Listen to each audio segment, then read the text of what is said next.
Good day, welcome to the Animation NC3 Assessment for the Unit Procedure and Cleanup and In-Between Drawing. I'm John Ramisman, your accredited assessor. Now, mag-fill up kayo ng mga application. Okay.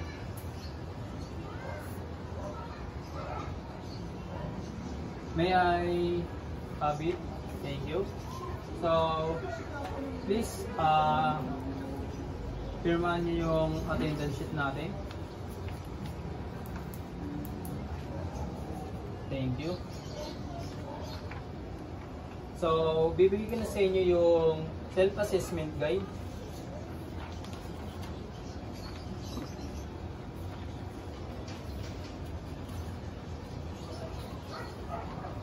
Thank you. So, I have note that you have already completed your self-assessment. Today's assessment, we will measure your competency in producing cleanup drawing and in-between drawing. This purpose of this assessment is to confirm that you can create accurate and consistent final line art drawing from raw sketch following animation standard. So, papakita ko na sa inyo yung mga list of competency natin. So, we have common competency, basic competency, core competency. For number 1, we have producing key drawing for key animation. Number 2, we have producing cleanup and in-between drawing. Number 3, we have creating 2D digital animation. Number 4, we have using an authority tool to create an interactive sequence. So, this unit requires the evidence of knowledge, skill, and attitude based on TESDA standard.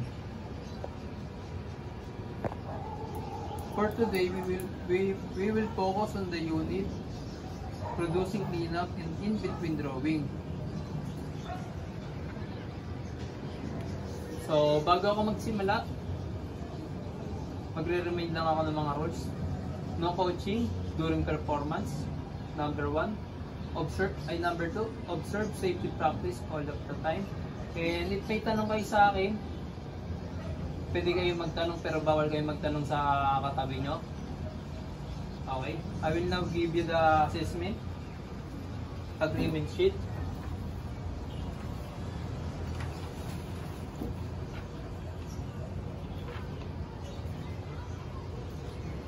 Okay, thank you.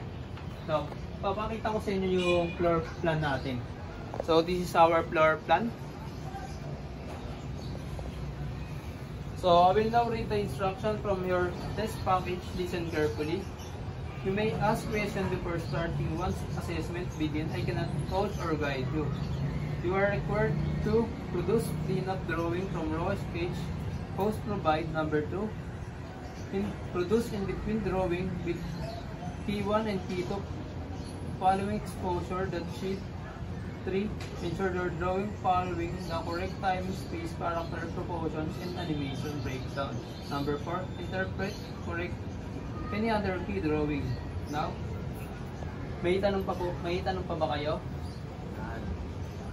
So, I will now bibigyan ko na kayo ng mga papel para makapag-start na kayo mag-drawing.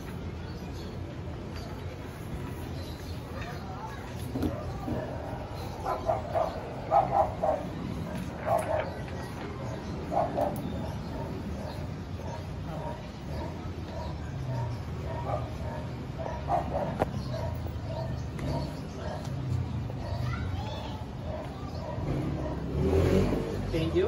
Kukunin ko na yung mga papel nyo.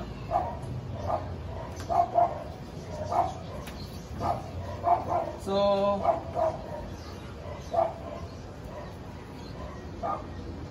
I have now collected your drawing. We will proceed now in oral questioning. So, for the oral questioning, what is the purpose of cleanup drawing in the animation, Mr. Albert? Para po makagawa tayo ng malinis na drawing. So, for Mr. Rivera, Para maganda impact. Okay, thank you. That's in your performance assessment. I will now gather and review all your evidence. I am applying test the role of evidence, validity, sufficiency, authenticity, currency. Now, thank you for.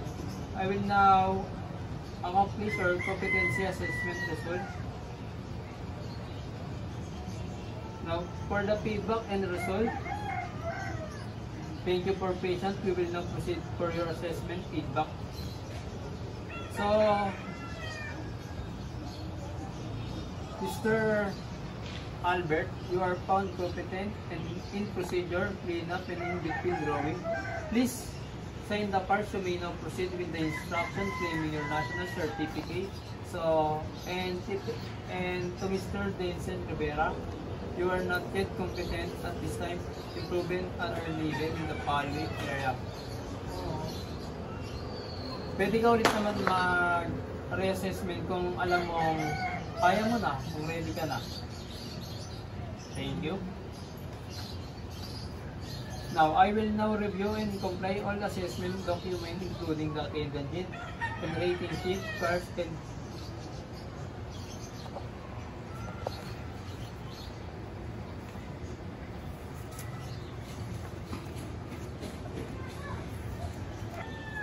Sir, here is the complete assessment order for the candidate.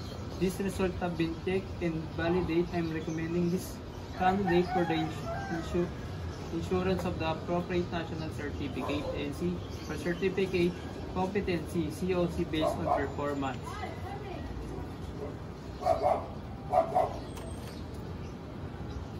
Thank you for that. That concludes my endorsement. The assessment certificate will now contact date for the next step in the claimant certificate. Thank you for today's assessment session. I appreciate your cooperation and have a great day.